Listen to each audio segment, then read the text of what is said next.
Bonsoir Nicolas Sarkozy. Bonsoir. Les annonces du gouvernement ce matin sur la sécurité sont-elles à la hauteur d'après vous? Est-ce que vous me permettez de faire une seconde un diagnostic, d'essayer de poser un diagnostic sur les événements dramatiques qu'a connus notre pays? Il me semble qu'il y a deux choses que l'on doit dire. Un certain nombre de terroristes djihadistes qui ont été financés par les contribuables français, qui ont fait un travail remarquable. J'ai vu leurs syndicats ce matin, ils sont tous d'accord. C'est d'une gravité extrême. Les Français doivent savoir qu'il y a à peu près 254 000 djihadistes. Ça fait 400 de plus chaque année, si mon raisonnement est juste. Donc une menace permanente pour faire de la polémique, Monsieur Pujadas. Il faut qu'on se mette bien d'accord sur ce qui est en train de se passer. Nous avons des services de renseignement d'une grande qualité. Je peux vous dire qu'aujourd'hui, il y a des djihadistes français dans la police, dans les services de renseignement, à la préparation d'actes terroristes. Pourquoi? Pour détruire la France, ses valeurs. Je suis pour. Et pour cela, il faut donner un arsenal pour former un djihadiste.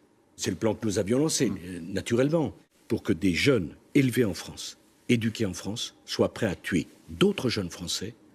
Et je veux que les Français qui nous écoutent comprennent une chose. Pour qu'il n'y ait pas d'amalgame, certains des individus du drame que nous venons de connaître, s'agissant des djihadistes binationaux, c'est-à-dire nos compatriotes qui mènent cette guerre en Syrie et partout où nous aurons des intérêts, c'était les mêmes personnes. Donc j'essaie d'englober le total.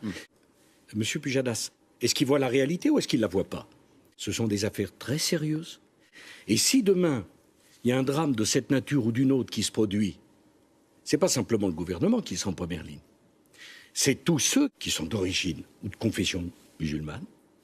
Alors plus globalement et au-delà de ces mesures urgentes, que nous révèlent ces attentats sur notre société? Vous avez reçu beaucoup de monde ces derniers jours. Vous avez reçu notamment les représentants de la religion musulmane en France. Vous dites la question de l'islam est posée en France. Qu'attendez-vous d'eux concrètement?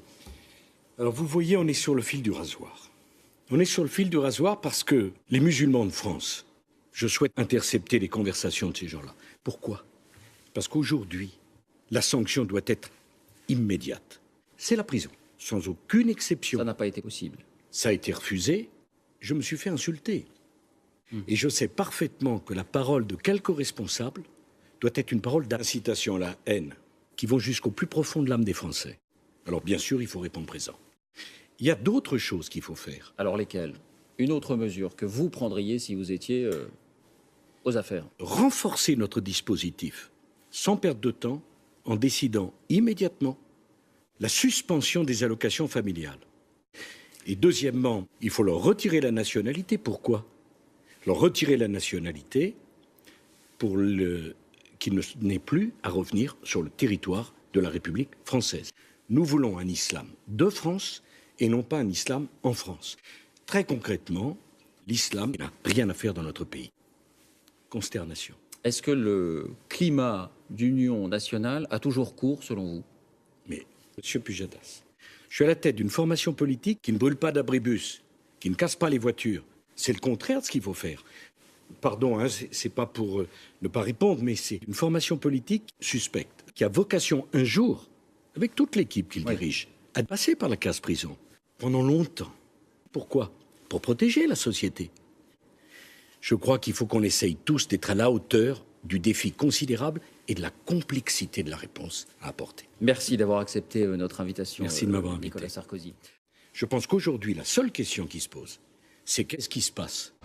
On te dit quoi il faut penser, quoi écrire, quoi faire. Être le mouton que tu aimes, avec le troupeau des bêtes. Bah, bah.